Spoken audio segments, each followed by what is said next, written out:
एक सीरियल नाम है दिरलिस अर्तुगरल। नेटफ्लिक्स पर नाम मिलेगा रिसरेक्शन अर्तुगरल। 2014 में आया, अपने मुल्क तुर्की में खूब पॉपुलर रहा, इतना कि 5 सीजन आ गए। फिर लगभग 6 साल बाद उसकी भनक भारतीय उपमहाद्वीप को लगी। पहले हमारे पड़ोसी मुल्क पाकिस्तान को, वहाँ बम्पर हिट रहा। खुद उनके वजीर आजम इमरान खान ने इसे देखने की अपील कर डाली। फिर हिंदुस्तानियों तक खबर पहुंची, खास तौर के मुस्लिम यूथ तक। अब वो भी पगलाए पड़े हैं। इनका अंदाज़ा तब हुआ जब गांव देहात के एक लड़के का फ़ोन आया कि भाई, ये सीरियल हिंदी में कहाँ मिलेगा। तब समझ में आया कि इस सीरियल की लोकप्रियता देश, समाज, काल, भाषा के परे चली गई है। इसे मुसलमानों का गेम ऑफ थ्रोन्स कहा जा रहा है। हमने सोचा कि आप तक इसकी कुछ रोचक बातें पहुंचा दी जाएं। एपिसोड इतने कि देखने का सोचने भर से कलेजा हकबका जाए। ओरिजिनल में से 2 से ढाई घंटे के 150 एपिसोड हैं। माइंड इट, इतनी या इसकी छोटी समूची फिल्में हुआ करती हैं। नेटफ्लिक्स ने इसे टुकड़ों में तोड़ा है, लेकिन फिर एपिसोड की संख्या बढ़ गई है। कुल जमा 448 एपिसोड हैं। देखना शुरू कर देने से पहले ही दिमाग को धक्का देने वाली संख्या, लेकिन देखने वालों का दावा है कि शुरू करेंगे तो छोड़ नहीं पाएंगे। आइए जानते हैं क्या है ये अर्तुगरल। इसके बारे में एक लाइन में कहा जाए तो ओटोमन एम्पायर यानी उस्मानिया सल्तनत के उभरने की गौरव गाथा है। इस तुर्की साम्राज्य की टाइमलाइन लगभग 650 साल की है। 13वीं शताब्दी के अंत से लेकर 1923 में तुर्की रिपब्लिक बनने तक। ऑटोमन एम्पायर 16वीं-17वीं शताब्दी तक इतना ताकतवर हो चुका था कि कई भाषाओं वाले भूभाग पर राज करता था। एशिया से लेकर यूरोप और उत्तरी अफ्रीका के कई हिस्सों तक फैला हुआ था। इसी अंपायर के संस्थापकों और शासकों की रोमांचक कहानियों का बहुत विशाल कैनवास है दिरलिस अर्तुगरल। बेसिकली मुस्लिम तुर्कों की आक्रमणकारी मंगोलों से लेकर बाइजेंटाइन यानी पूर्वी रोमन साम्राज्य वालों से हुई लड़ाइयाँ अभी तो फिलहाल सीरियल में इस अंपायर की नींव में पत्थर ही भरे जा रहे हैं। 5 सीजन की कहानी अर्तुगरल गाजी को केंद्र में रखकर है, जो ऑटोमन अंपायर के संस्थापक और उस्मान के पिता थे। दरअसल ये सीरियल काई कबीले की कहानी है। महज 4000 की आबादी वाला कबीला, लेकिन बहादुरी और स्किल्स में बाकी कबीलों से मीलों आगे, चाहे कालीन बनाने का काम हो या फाइटिंग स्पिरिट। कहानियां बताई जाती हैं कि एक एक योद्धा 10-10 से निपटने की क्षमता रखता था। इसी कबीले के अविश्वसनीय उत्थान की कहानी है ये, जिसने आखिरकार एक विशाल सल्तनत की नींव रखी। इसके प्रमुख किरदार कौन हैं? लंबा चौड़ा कबीला है यार, इसके बारे में बताएंगे 2020 बीत जाएगा।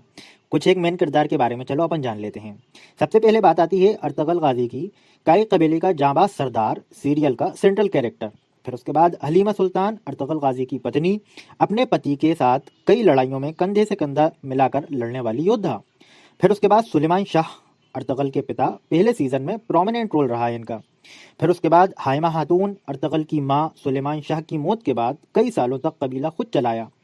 इनकी फौज में महिलाएं भी होती थीं। फिर आता है गुलदारो, अर्तुगरल का भाई, कभी बागी तो कभी साथी। इसके अंदर एक सबसे अहम रोल है इब्ने अरबी का, जो इस सीरियल का सबसे पावरफुल रोल कहा जाता है। ये सूफी संत और अर्तुगरल के उस्ताद का काम और उनके सलाहकार हैं। फिर उसके बाद आते हैं तुर्गुत, अर्तुगरल का सबसे वफादार सैनिक और बेखौफ योद्धा। फिर आता है बामसी का नाम, जिसको तुर्गुत की तरह ही एक और वफादार सैनिक माना गया है। एक आता है दोगान, एक और विश्वासपात्र सैनिक। तुर्गुत, बामसी और दोगान साय की तरह अर्तुगरल के साथ रहते थे।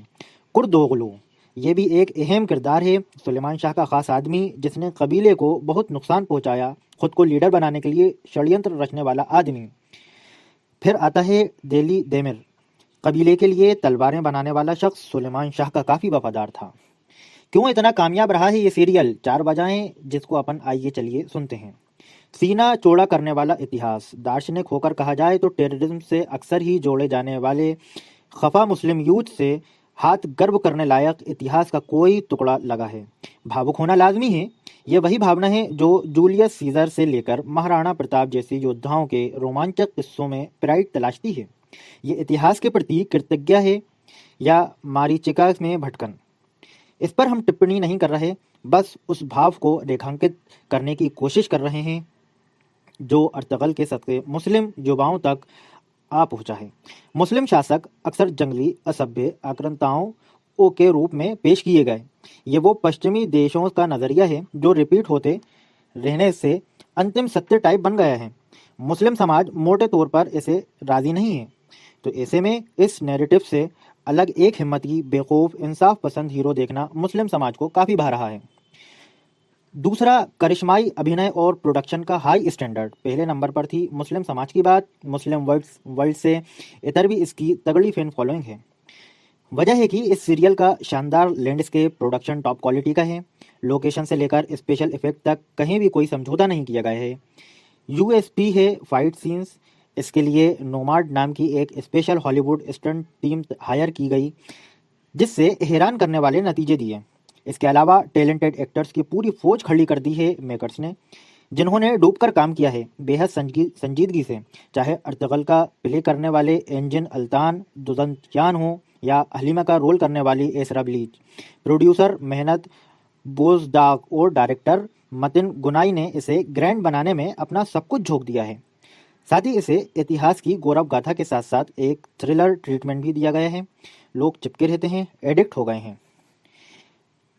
फील होता है कनेक्शन। अर्तगल सिर्फ कबीलियाई मारधाड़ी नहीं है, मानवीय मूल्यों को इस सीरीज में कदम कदम पर अहमियत दी गई है और इस वजह से दर्शकों का कनेक्शन भी एपिसोड दर एपिसोड तगड़ा होता जाता है। चाहे आध्यात्मिक सीख हो या सिंपल लाइफ लेसन्स, जैसे हमेशा इंसाफ की तरजीह दो, बेगुनाहों कमजोरों की हिफाजत करो, ईश्वर पर भरोसा रखो और कभी भी हार मत मानो।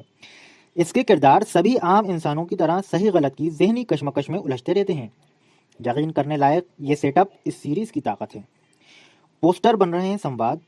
इसके अलावा इसके एक गहरे मुतमईन करने वाले डायलॉग्स भी हैं, जिन्हें पब्लिक कोर्ट्स की तरह इस्तेमाल कर रही है। कुछ एक डायलॉग्स आपको पढ़ाते हैं, कुछ तो ऐसे हैं जो इस दौर पर भी फिट लगेंगे आपको, जैसे शासक का दिल उसकी जिम्मेदारियां जितना ही बड़ा होना चाहिए। ये हाइमा खातून का एक कोट है।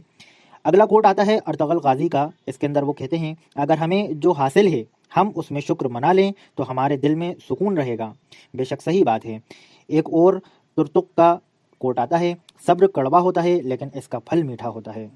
एक इब्ने अरबी जो इस सीरियल के सबसे पावरफुल कैरेक्टर हैं, जालिमों को आपके दिल में घृणा के बीज बोने की इजाज़त मत दो। काफ़ी अच्छी बात कही है उन्होंने। उनके कहने का मकसद ये है कि जो लोग जालिम हैं उनके दिल में आपके लिए कोई भी नफरत वाली चीज़ बोने के लिए ऐसा काम मत करो जिससे उनके दिल में आपके लिए नफरत हो। खैर, इस में डायलॉग तो काफ़ी सारे हैं। आइए हम इसकी ख़ास वजह के बारे में बात करते हैं कि इसके अंदर कंट्रोवर्सीज और ट्रोलिंग क्यों की गई है।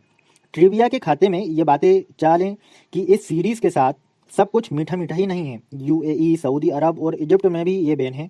इजिप्ट के ऑफिशियल फतवा ऑर्गेनाइजेशन दारुल इफ्ता ने एक स्टेटमेंट जारी कर कहा था कि ये तुर्की की इतिहास को इस्तेमाल कर मिडिल ईस्ट पर प्रभाव डालने की चाल है। इसके अलावा एक कंट्रोवर्सी पाकिस्तान में भी आई थी। सीरियल की प्रमुख पात्र एसरा ब्लीच इंस्टाग्राम पर खूब पॉपुलर हैं। कुछ पाकिस्तानी वहां जाकर उनको गरिया आए कि उनके कपड़े उनके निभाए किरदार हरीमा सुल्तान की गरिमा कम कर रहे हैं। टिपिकल इंडियन सब कॉन्टिनेंट वाली पंचायत। बहरहाल, अपनी रिलीज से 6 साल बाद अब ये सीरियल इंडिया, पाकिस्तान, बांग्लादेश में तूफानी पॉपुलर हो रहा है। नेटफ्लिक्स पर है, पर तुर्की ऑडियो और इंग्लिश सबटाइटल के साथ। पाकिस्तान के पीटीवी ने रमज़ान की शुरुआत में इसका उर्दू डब्ड वर्जन एयर करना शुरू किया है। अब तक वहाँ एक सीज़न आया है, आगे और आएंगे। इसके अलावा डेली मोशन, गिव मी 5 जैसी वेबसाइट पर भी उपलब्ध है। हम आपकी सुविधा के लिए यहाँ इसका कुछ बताते हैं, जिससे आपको पता चले कि इसमें 448 एपिसोड हैं। बाकी आपको अच्छा लगे तो आप देखते रहें।